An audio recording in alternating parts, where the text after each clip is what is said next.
نحمده ونصلي على رسوله الكريم اما بعد فاعوذ بالله من الشيطان الرجيم بسم الله الرحمن الرحيم رب اشرح لي صدري ويسر لي امري واحلل عقدة من لساني يفقهوا قولي. آپ صلی اللہ علیہ وسلم خلق اور خلق دونوں میں باکمال تھے. جہاں اخلاق بہترین تھا وہاں اللہ تعالیٰ نے جمال میں بھی آپ کو بہت ہی حسین بنایا تھا. ایک طرف آپ کا بہترین کردار انسان کا دل جیت لیتا اور دوسری طرف آپ کی شخصیت، آپ کا ظاہری حسن، روب اور دبدبہ ایسا تھا کہ اپنے تو اپنے پرائے بھی جان نچھاور کرتے تھے. یہ تو اہل مکہ کی بدنصیبی تھی کہ انہوں نے آپ صلی اللہ علیہ وسلم کی قدر ہی نہ کی. حالانکہ اہل مکہ کے کہنے پہ اللہ تعالیٰ نے آپ صلی اللہ علیہ وسلم کے ذریعے شق القمر کا معجزہ بھی ان کو دکھایا تھا. مکہ میں ہی آپ صلی اللہ علیہ وسلم نے جب انگلی اٹھائی تھی چاند 2 ٹکڑے ہوا تھا. مکہ والوں نے آنکھوں سے دیکھا تھا. آپ کی شخصیت کے تمام اوصاف ان کے سامنے تھے، لیکن ان کی قسمت میں ہدایت نہیں تھی. اسی طرح طائف جو کہ قریب تھا، آپ صلی اللہ علیہ وسلم خود بنفس نفیس تشریف لے گئے، لیکن جو قریب والے تھے وہ دور ہو گئے. اور مدینہ منورہ جو کہ جغرافیائی طور پہ دور تھا مکہ سے، مدینہ والے آپ صلی اللہ علیہ وسلم کے قریب ہو گئے. آپ صلی اللہ علیہ وسلم کی تشریف آوری پہ جس طرح انہوں نے خوشیاں کی، عورتوں نے اور مردوں نے، بچوں نے اور بچیوں نے، کہتے ہیں ایسا استقبال تاریخ میں شاید ہی کسی انسان کا ہوا ہو. مرد تمام ہتھیار سجا کے آئے تھے آپ کو ریسیو کرنے، اور یہ کیا تھا، فل پروٹوکول کے ساتھ آپ صلی اللہ علیہ وسلم کو ریسپشن دیا گیا. اور بچیوں نے دف بجا بجا کے خوشی کا اظہار کیا. قبیلہ بنو نجار کی بچیاں آپ صلی اللہ علیہ وسلم کا والہانہ استقبال کر رہی تھیں، اور آپ ان کے قریب سے گزرے تو وہ بچیاں گا رہی تھیں اور کہہ رہی تھیں محمد صلی اللہ علیہ وسلم کیسے اچھے ہمسائے ہیں. آپ صلی اللہ علیہ وسلم شفقت سے ان بچیوں کے پاس رک گئے اور آپ نے ان سے خطاب فرمایا اور کہا تم مجھے چاہتی ہو؟ انہوں نے کہا جی ہاں. تو آپ صلی اللہ علیہ وسلم نے فرمایا میں بھی تمہیں چاہتا ہوں. یہ عزت، یہ مقام، یہ مرتبہ اسلام سے پہلے عورت کو کبھی کسی بھی دنیا کے خطے پہ حاصل نہیں تھا. آپ صلی اللہ علیہ وسلم کا احسان ہے. خواتین کو عزت، مرتبہ، مقام، حق وراثت، اور بیٹیاں جس معاشرے میں زندہ گاڑی جاتی تھی ان بچیوں سے اس قدر شفقت اور محبت. یہی وجہ ہے کہ ہم دیکھتے ہیں کہ مدینہ منورہ میں جو انسان اسلام لے آیا مہاجرین کے علاوہ، وہ بھی آپ صلی اللہ علیہ وسلم پہ اسی طرح جان چھڑکتے تھے جیسے کہ مہاجرین صحابہ. اب وہ آواز جو مکہ میں تنہا بلند ہوئی تھی کلمہ توحید کو بلند کرنے کے لیے، آج اللہ تعالیٰ نے اس آواز کے ساتھ کئی آوازوں کو ہم نوا کر دیا، اور ایک پوری ٹیم تیار ہو گئی جو کہ اس دور میں، اس زمانے میں بہترین انسان تھے. اور ان کو بہترین انسان بنانے میں آپ صلی اللہ علیہ وسلم کی تعلیم و تربیت اور مسلسل تزکیہ نفس کی جو کوششیں تھیں ان کا بہت بڑا ہاتھ تھا. آپ صلی اللہ علیہ وسلم مدینہ منورہ تشریف لے آئے. آپ کے ساتھ مہاجرین کا ایک انفلکس تھا. لٹے پٹے لوگ، سب کچھ ان کا مکہ میں رہ گیا تھا، کچھ بھی نہیں لا سکے تھے سوائے اپنی جانوں کے یا گھر والوں کے.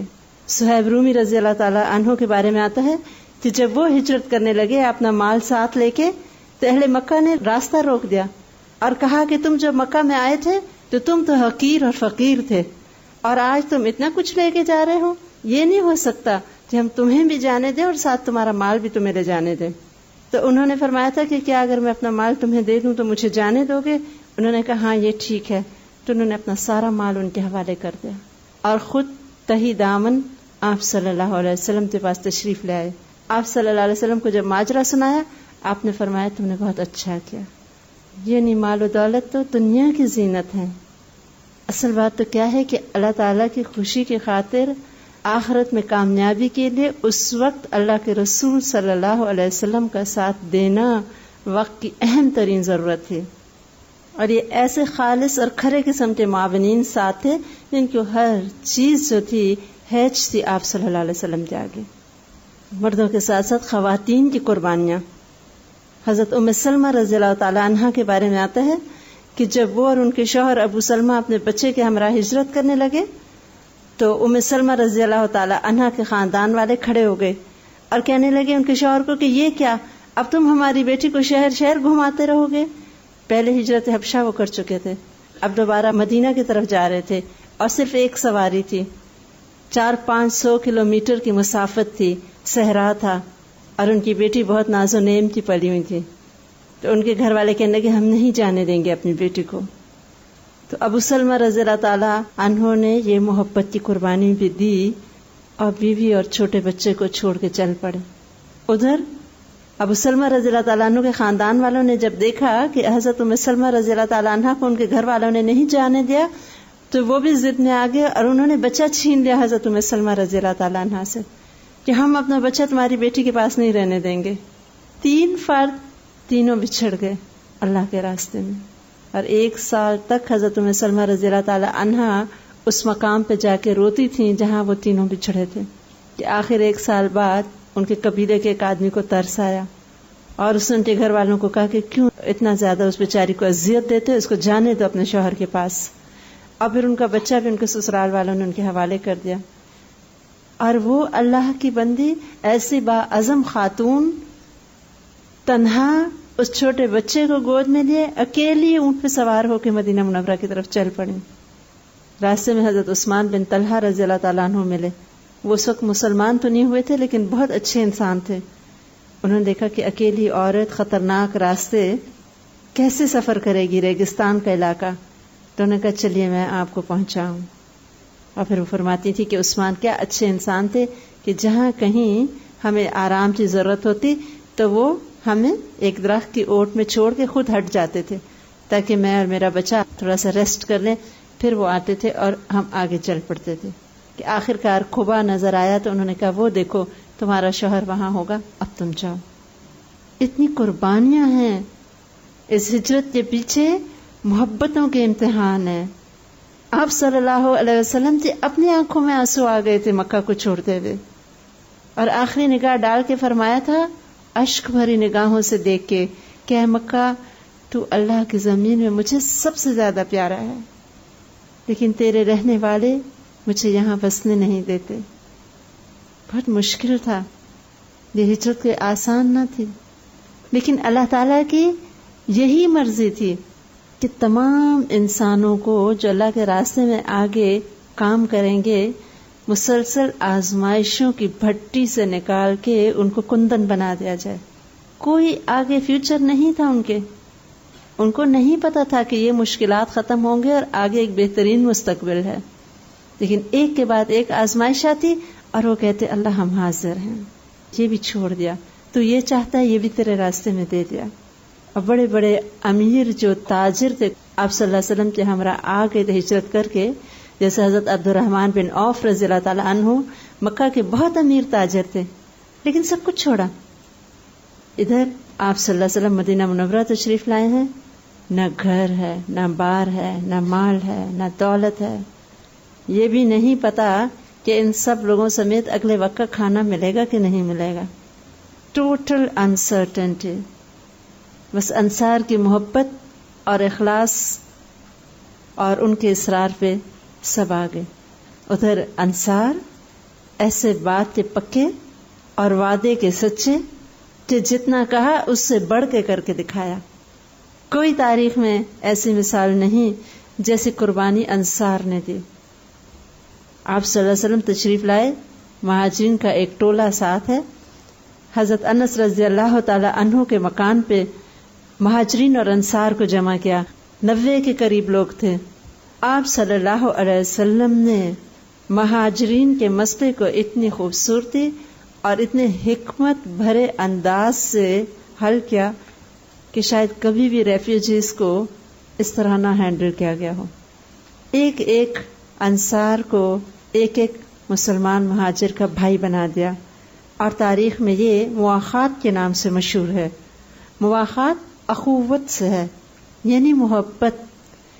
اس بھائی چارے کی بنیاد محبت تھی، اور یہ کہا گیا کہ یہ سب آپس میں ایک دوسرے کے غمخوار ہوں گے، اور موت کی صورت میں اپنے رشتہ داروں کے نسبت یہ وراثت کے حقدار ہوں گے۔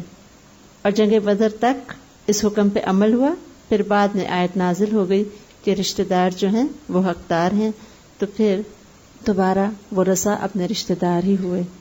لیکن یہ جو محبت تھی صحابہ کرام تھی، ہم دیکھتے ہیں رشتہ داروں سے بڑھ کے تھی۔ حضرت عبد الرحمن بن عوف رضی اللہ تعالیٰ عنہ کو حضرت سعد بن ربیع رضی اللہ تعالیٰ عنہ کا بھائی بنایا گیا۔ وہ انصار تھے اور امیر انصار تھے۔ عبد الرحمن رضی اللہ تعالیٰ عنہ کو کہنے لگے کہ میں ایک مالدار انسان ہوں، میں اپنا سارا مال آدھا کر دیتا ہوں، نصف آپ لے لیجئے، نصف میں اپنے پاس رکھتا ہوں۔ میری 2 بیویاں ہیں، آپ دیکھ لیجئے جو آپ کو پسند آئے میں اس کو طلاق دیتا ہوں، اور اس کی عدت گزرنے کے بعد آپ اس سے شادی کر لیجئے۔ سب کچھ حاضر ہے اللہ کی خاطر۔ اور ادھر حضرت عبد الرحمن بن عوف رضی اللہ تعالیٰ عنہ کی خودداری دیکھے، کہتے ہیں اللہ تمہارے مال اور اہل میں برکت دے، مجھے صرف بازار کا راستہ بتا دو۔ انہوں نے بنو قینقاع جو یہودیوں کا بازار تھا اس کا راستہ بتایا، اور شام کو وہ کچھ کام کرنے کے بعد جب لوٹے تو کچھ پنیر اور گھی ان کے ساتھ تھا۔ یعنی ادھر دینے والے سب کچھ دینے کو تیار ہیں، اور ادھر جو مہاجرین آئے تھے باوجود اس کے کہ ان کے پاس کچھ نہیں تھا، لیکن ان میں بھی اتنی خودداری تھی، ان کی پوری کوشش ہوتی تھی کہ ہم ان پہ بوجھ نہ بنیں۔ انصار نے آپ صلی اللہ علیہ وسلم کو آ کے کہا ہمارے کھجوروں کے باغات ہیں، ہم چاہتے ہیں ہمارے باغات کو آپ نصف کر دیجئے، آدھے ہمارے مہاجر بھائی لے لیں اور آدھے پہ ہم گزارا کریں گے۔ آپ صلی اللہ علیہ وسلم نے فرمایا نہیں۔ تو پھر انہوں نے کہا ٹھیک ہے، ہمارے مہاجر بھائی ہمارے ساتھ کام کریں، اور جو پھل آئے گا وہ ہم آدھا آدھا کر لیں گے۔ اس زمانے میں مدینہ منورہ انتہائی چھوٹی سی ایک ریاست تھی۔ موجودہ مدینہ منورہ کا شہر جو ہے اس سے کہیں کم وہ چھوٹی سی ایک سٹیٹ تھی۔ کھجوروں کے باغات تھے، کھیت تھے، زراعت تھی، اور بس اس پہ ان کا گزارا ہوتا تھا۔ کوئی بہت امیر لوگ نہیں تھے وہاں کے، لیکن ان کے دل بہت وسیع تھے۔ اور ادھر مہاجرین کی پوری کوشش تھی کہ ہم انصار پہ بوجھ نہ بنیں۔ دونوں لوگ ایڈجسٹمنٹ کے ایک بہت مشکل فیز سے گزر رہے تھے۔ اپنا سب کچھ دوسروں کے لیے کھول دینا آسان نہیں، اور ادھر مہاجرین کے لیے کتنا مشکل تھا۔ آب و ہوا ان کی بدلی، کئی مہاجر جو تھے آ کے مسلمان بیمار ہو گئے۔ حضرت ابوبکر صدیق رضی اللہ تعالیٰ عنہ اتنے بیمار ہوئے، حضرت عائشہ رضی اللہ تعالیٰ عنہ فرماتے ہیں صبح جب ہم اپنے باپ کا حال پوچھتے تو شیر کی صورت میں کہتے تھے کہ ہر روز صبح میرے گھر والے میرا حال پوچھتے ہیں، حالانکہ موت انسان کی جوتی کے تسمے کے بھی قریب ہے۔ یعنی اتنے بیمار تھے کہ ان کو اپنی موت نظر آ رہی تھی۔ حضرت بلال رضی اللہ تعالیٰ عنہ کو مسلسل بخار رہتا، اور وہ بہت غمگین آواز میں اشعار پڑھتے تھے کہ کیا میں کبھی دوبارہ مکہ کو دیکھ سکوں گا، کیا میں وہ اسخر کی گھاس سونگھ سکوں گا جو وہاں اگتی تھی، ایک بہت خوبصورت گھاس تھی خوشبودار، اور کیا میں وہ فلاں فلاں پہاڑ اور چشموں کو کبھی پھر دیکھ سکوں گا۔ یعنی ایک حسرت تھی، ایک ہوک اٹھتی تھی ان کے دل میں، وطن بھی یاد آتا تھا، آب و ہوا بھی نہیں سوٹ کر رہی تھی۔ ایک مہاجر آپ صلی اللہ علیہ وسلم کے پاس آئے اور کہنے لگے اللہ کے رسول، کھجور کھا کھا کے ہمارے پیٹوں میں آگ لگ گئی ہے، کیونکہ وہ اس کھانے کے بھی عادی نہیں تھے۔ وہ لوگ دودھ اور اونٹ کا گوشت اور اس قسم کی غذا کے عادی تھے، کیونکہ کھجور تو مدینہ منورہ کی پیداوار تھی اور وہاں کے لوگ اس ڈائٹ کے عادی تھے۔ یعنی ان کی ڈائٹ بدل گئی، ان کی آب و ہوا بدل گئی، ان کے انوائرمنٹ بدل گئی، ان کا سارا سیٹ اپ چینج ہو گیا۔ لیکن ایمان کے راستے میں کسی کے قدم متزلزل نہ ہوئے، اور کئی تو ایسے تھے جن کے کچھ بھی نہیں تھا، نہ گھر بار، نہ بال بچے، نہ کوئی آمدنی کا ذریعہ۔ آپ صلی اللہ علیہ وسلم کا حوصلہ دیکھیں، سارے مسائل کے ساتھ تنہا نمٹ رہے ہیں، اور ایک کے بعد ایک مسئلے کا بہترین حل۔ اتنا تدبر تھا، اتنی حکمت تھی اور اتنی ہمت تھی۔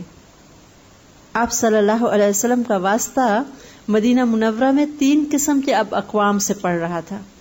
ایک تو یہ قوم تھی مخلص مسلمانوں کی، جن میں مہاجرین بھی تھے، انصار بھی تھے. وہ پوری کوشش کر رہے تھے آپ صلی اللہ علیہ وسلم کو کمفرٹیبل کرنے کی. حضرت ایوب انصاری رضی اللہ تعالیٰ عنہ کے بارے میں آتا ہے کہ وہ جو کھانا ہوتا آپ صلی اللہ علیہ وسلم کو پیش کرتے، جو آپ صلی اللہ علیہ وسلم سے بچ جاتا، پھر بعد میں وہ اور ان کی زوجہ محترمہ کھایا کرتے تھے. اور کچھ صحابی 2-3 اور تھے جو تھوڑے امیر تھے، ان کے گھر سے کبھی دودھ آ جاتا تھا. حضرت انس رضی اللہ تعالی عنہ کی والدہ بہت عظیم صحابیہ تھیں. وہ اپنے بیٹے جو 10 سال کے تھے، ان کے شوہر بھی ان کو چھوڑ کے جا چکے تھے، ناراض ہو کے کہ اسلام کیوں نہ آئے، انہوں نے پرواہ نہ کی. اور وہ ایک بیٹا جو اب ان کی بڑھاپے کا سہارا جس نے بننا تھا، اسی انگلی پکڑ کے آپ صلی اللہ علیہ وسلم کی خدمت میں لے آئیں کہ یہ میرا بیٹا ہے، پڑھنا لکھنا جانتا ہے، آپ جو خدمت چاہیں اس سے لے لیں. ایز اے سرونٹ آ کے اپنے بیٹے کو آپ صلی اللہ علیہ وسلم کی خدمت میں چھوڑ گئی. اور اس کے علاوہ جو تھوڑا بہت دودھ ہوتا بھیڑ بکریوں کا، اس کو سنبھال کے اس میں سے گھی نکالتی ہیں، اور پھر جو تھوڑا سا گھی ہوتا آپ صلی اللہ علیہ وسلم کی خدمت میں بھیج دیتی ہیں. یعنی ان کے دل واقعی آپ صلی اللہ علیہ وسلم کے لیے حاضر تھے، جانیں حاضر تھی، مال حاضر تھے. لیکن آپ صلی اللہ علیہ وسلم نے بھی تو بہت استغنا تھا. ایک صحابیہ نے اپنی تھوڑی سی ایک جائیداد آپ کی خدمت میں پیش کی، آپ نے اپنے لیے فقر ہی پسند کیا، آپ نے وہ ام ایمن رضی اللہ تعالی عنہا کو دے دی. اور خود یہ حال تھا. حضرت عائشہ رضی اللہ تعالی عنہا فرماتی تھی کہ 2 مہینے نبی صلی اللہ علیہ وسلم کے گھر میں چولہا نہیں جلتا تھا، کچھ ہوتا ہی نہیں تھا کہ کس کے لیے چولہا جلتا کہ پکاتی.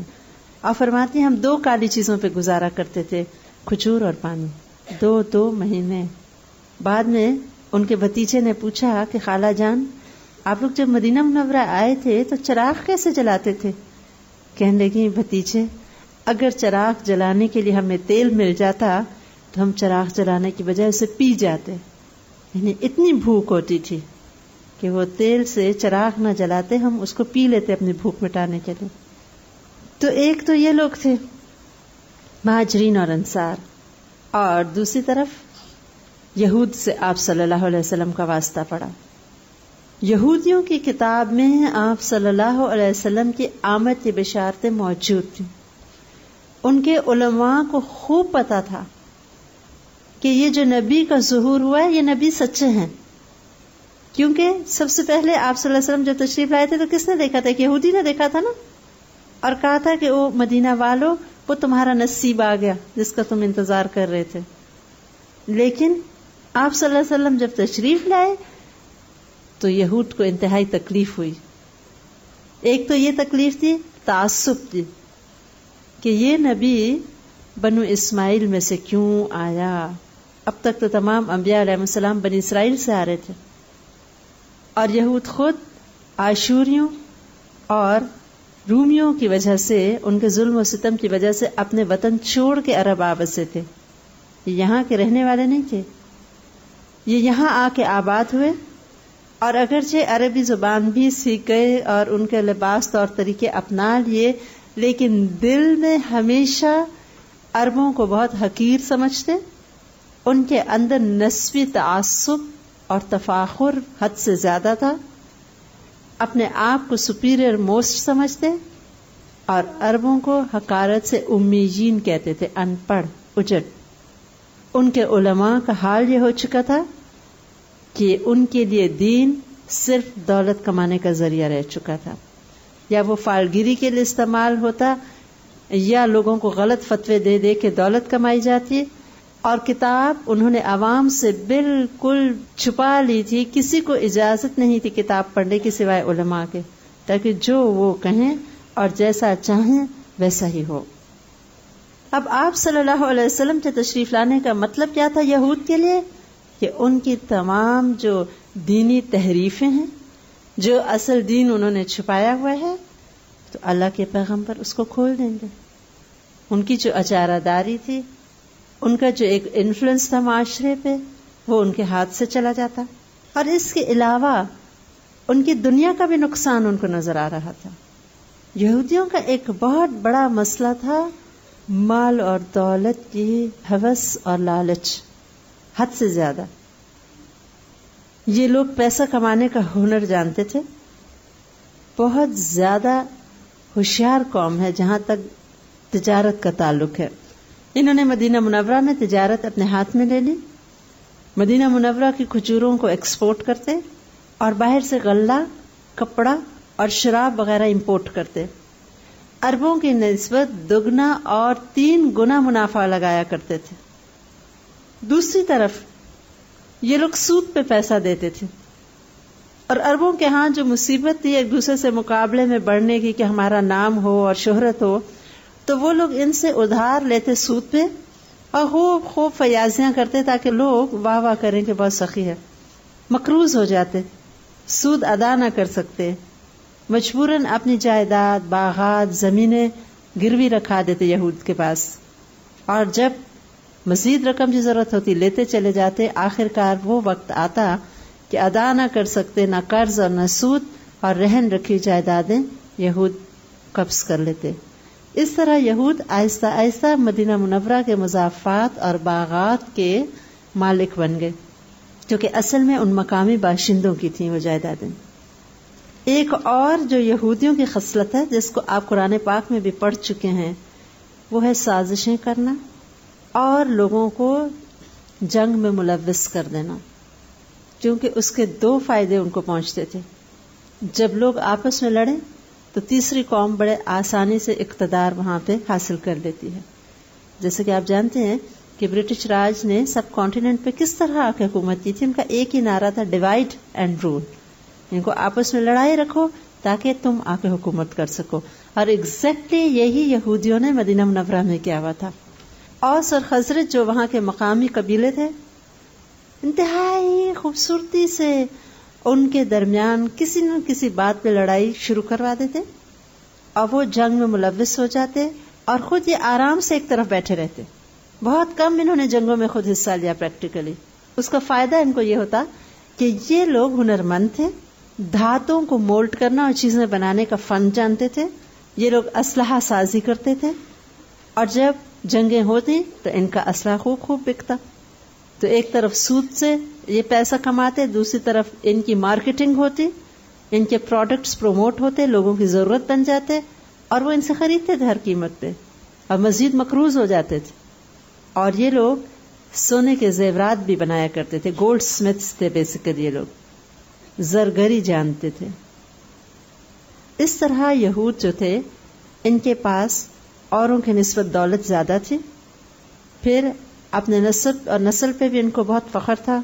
انہوں نے بہت مضبوط قسم کے قلعے اپنے بنائے ہوئے تھے تاکہ ہمیں کوئی تکلیف نہ پہنچے، کبھی کوئی ہم پہ آ کے نہ حملہ کر دے. اور دوسروں کو لڑا کے اپنی آمدنی میں ترقی کرتے رہتے. پھر دین کا علم بھی ان کے پاس تھا، اس وجہ سے بھی ان کو ایک فخر تھا اور ایک برتری تھی. اب آپ صلی اللہ علیہ وسلم جو دین لا رہے تھے، خالص اسلام، اور ان کو بھی پتا تھا ان کے بھی دین میں مذہب نے سود حرام تھا. ان کی تو دنیا ہاتھ سے جاتی آپ صلی اللہ علیہ وسلم کو اگر یہ قبول کر لیتے. اور جو ظلم و ستم انہوں نے مچایا ہوا تھا اور لوگوں کے اندر جنگ اور فساد اور سازشیں شروع کر رکھی تھیں، آپ صلی اللہ علیہ وسلم تو صلح اور امن کے پیامبر تھے، تو پھر ان کی تو ہر طرف سے دنیا ہاتھ سے جاتی تھی. لہذا انہوں نے یہی اسٹریٹجی اپنائی کہ اس نبی کو ہی چھٹلا دو. آپ صلی اللہ علیہ وسلم پہلے دن جب مدینہ منورہ تشریف لائے، عبداللہ بن سلام رضی اللہ تعالیٰ عنہ جو کہ خود یہودی عالم تھے، ان کے والد بھی یہودی عالم تھے، وہ فرماتے ہیں میں نے دیکھا ایک شخص کو، وہ مدینہ منورہ میں کھڑے ہیں اور کہہ رہے یا ایھا الناس، اے لوگو. تو میں نے کہا سنو کیا کہہ رہے ہیں. تو آپ صلی اللہ علیہ وسلم فرما رہے تھے اے لوگو، کھانا کھلاؤ، سلام کرو، رشتہ داریوں کو جوڑو، رات کو جب لوگ سو رہے ہوں نماز پڑھو تو تم جنت میں سلامتی کے ساتھ داخل ہو جاؤ گے. تدخلوا الجنہ بالسلام، سلامتی کے ساتھ جنت میں چلے جاؤ گے. کہتے ہیں میں نے کہا یہ چہرہ کسی جھوٹے انسان کا نہیں ہو سکتا. اور اسی وقت انہوں نے کلمہ پڑھا اور مسلمان ہو گئے. کچھ باتیں آپ صلی اللہ علیہ وسلم سے پوچھیں جو کہ ایک نبی ہی جان سکتا تھا، اس سے ان کو صداقت کا یقین ہوا اور اسلام لے آئے. پہلا دن ہے اور انہوں نے آپ صلی اللہ علیہ وسلم سے کہا کہ ابھی میرے ساتھیوں کو پتہ نہ چلے، آپ کو نہیں پتا کہ یہ ہماری قوم کیسی ہے. اور اتنے میں دیکھا کچھ یہودی آ رہے تھے آپ کو ملنے، تو عبداللہ بن سلام رضی اللہ تعالیٰ عنہ اندر چھپ گئے اور کہنے کہ ابھی ان کو میرے بارے میں نہ بتائیے گا. جب وہ آئے آپ صلی اللہ علیہ وسلم سے ملے، آپ نے اسلام کی دعوت دی اور پھر کہا کہ عبداللہ بن سلام جیسا شخص ہے تم لوگوں میں. وہ کہنے لگے وہ تو عالم ہے اور عالم کا بیٹا ہے، وہ تو بہت شرف والا معزز انسان اور بہت معزز انسان کا بیٹا ہے. آپ صلی اللہ علیہ وسلم نے فرمایا اگر وہ اسلام لے آئے تو؟ کہنے لگے سوال ہی نہیں پیدا ہوتا. 3 مرتبہ کہنے لگے اللہ اس کو محفوظ رکھے، اللہ اس کو محفوظ رکھے. تب عبداللہ بن سلام رضی اللہ تعالیٰ عنہ پیچھے جو چھپے تھے اچانک باہر آ گئے اور کہنے لگے سنو میں نے اسلام قبول کر لیا ہے. یہ سنتے ہی انہوں نے فوراً ری ایکشن دکھایا اور کہنے لگے آپ صلی اللہ علیہ وسلم کو یہ تو ہمارا سب سے بدترین انسان ہے اور سب سے بدترین انسان کا بیٹا ہے. عبداللہ بن سلام رضی اللہ تعالیٰ عنہ نے آپ صلی اللہ علیہ وسلم کو کہا کہ آپ نے ان کو دیکھ لیا، یعنی یہ ایسے لوگ ہیں اپنی بات سے پھر جانے والے. اور اس کا ثبوت ہمیں حضرت صفیہ رضی اللہ تعالی عنہا کی گفتگو سے بھی ملتا ہے. ان کے والد بھی یہودیوں کے سردار تھے اور چچا بھی بہت معزز انسان تھے یہودیوں میں. وہ فرماتے ہیں جب آپ صلی اللہ علیہ وسلم مدینہ منورہ میں تشریف لائے تو صبح صبح میرے باپ اور چچا دونوں گھر سے نکلے ان کو ملنے، اور مجھ سے دونوں بہت محبت کیا کرتے تھے. جب گھر آتے تھے سب سے پہلے دونوں مجھ سے ملتے تھے، پیار کرتے تھے. کہتے ہیں جب سورج غروب ہوا تو دونوں انتہائی تھکے ہارے ہوئے گھر لوٹے. اب میں آگے بڑھی کہ جیسے ایز یوزول وہ مجھے پیار کریں گے، لیکن انہوں نے میری طرف پہلی بار ہے کہ کوئی توجہ نہ کی اور آپس میں گفتگو کرنے لگے. اور میرے چچا نے میرے والد سے کہا کہ کیا یہ وہی ہے جس کا ذکر کتابوں میں؟ انہوں نے کہا خدا کی قسم یہ وہی ہے. یعنی یہ مان گئے کہ یہ پیغمبر وہی ہے جس کا کتابوں میں ذکر. چچا نے کہا اب کیا خیال ہے آئندہ؟ کہتے خدا کی قسم عداوت جب تک میری جان میں جان. یعنی مانتا ہوں کہ نبی ہیں لیکن آخری سانس تک ان کی مخالفت کروں گا، اور اس نے یہی کیا یہاں تک کہ آخرکار غزوہ خیبر میں وہ مارا گیا. تو غزوہ خیبر کے بعد جب حضرت صفیہ رضی اللہ تعالی عنہا آپ صلی اللہ علیہ وسلم کے نکاح میں آئی تو انہوں نے خود آپ صلی اللہ علیہ وسلم کو یہ واقعہ سنا، اور آپ کو آتے ساتھ یہودیوں کا یہ ایکسپیرینس ہو رہا تھا. عداوت، دشمنی، بات بدل دینا، بات کو پھیر دینا، حقیقت کو چھٹلا دینا، سچائی کا اعتراف نہ کرنا. انتہائی ٹیڑے قسم کے لوگ تھے. اب آپ صلی اللہ علیہ وسلم کو ان سے بھی ڈیل کرنا تھا. آپ کے اندر بہترین سیاسی تدبر تھا. اللہ تعالیٰ نے ہر کوالٹی آپ صلی اللہ علیہ وسلم کے اندر جمع کر دی تھی. آپ کو پتا تھا کہ یہ لوگ جو شہر کے اندر رہ رہے ہیں اگر ان کے ساتھ کوئی معاہدہ نہ ہوا تو یہ کسی وقت بھی کوئی شرارت کر سکتے ہیں. لہذا آپ صلی اللہ علیہ وسلم نے ان کے ساتھ معاہدہ کیا جو تاریخ میں میثاق مدینہ کے نام سے مشہور ہے. اس میں یہ طے تھا کہ اگر مدینہ منورہ پہ حملہ ہوگا تو دونوں فریق یہود اور مسلمان مل کے لڑیں گے اور پھر اخراجات دونوں برابر شیئر کریں گے، اور یہ کہ کسی ظالم کی حمایت نہیں کی جائے گی اور قریش کی حمایت نہیں کی جائے گی، ان کو پناہ نہیں دی جائے گی. جو ایک کا دشمن ہوگا وہ دوسرے کا بھی ہوگا. اور اگر آپ اس میثاق کو سامنے رکھیں تو آپ دیکھیں یہ وعدے کرنے کے بعد یہودیوں نے ایک کے بعد ایک سارے وعدے توڑے، بالکل اس معاہدے کے الٹ چلے تھے. یہی ان کی نیچر تھی. آپ صلی اللہ علیہ وسلم کو پتا تھا، اس لیے آپ نے کچھ سیف گارڈ کرنے کے لیے ان سے کچھ وعدے لیے. تیسری قوم جس سے آپ صلی اللہ علیہ وسلم کا واسطہ تھا وہ تھے مدینہ منورہ کے مقامی باشندے، جو کہ اس وقت مشرکین تھے، لیکن آہستہ آہستہ ان میں سے جو لوگ بہتر تھے انہوں نے اسلام قبول کر لیا. لیکن ان میں سے ایک گروہ ایسا بھی تھا جسے آپ صلی اللہ علیہ وسلم کے آنے کی بہت تکلیف تھی، اور اس گروہ کا سردار تھا عبداللہ بن ابی.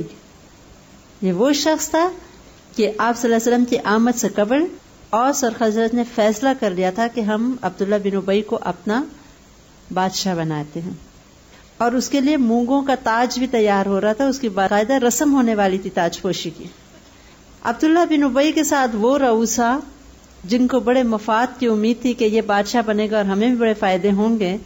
اب اس گروپ کو بہت زیادہ آپ صلی اللہ علیہ وسلم کا اور مسلمانوں کا آنا ناگوار گزرا، اور مدینہ منورہ میں آپ کو بغیر کسی نزاع کے ہیڈ آف دا اسٹیٹ مان لیا گیا تھا مدینہ منورہ کا. اور یہ صورتحال ان کے لیے بہت تکلیف دہ تھی، اور یہی وہ لوگ تھے جو کہ پھر منافق کہلائے۔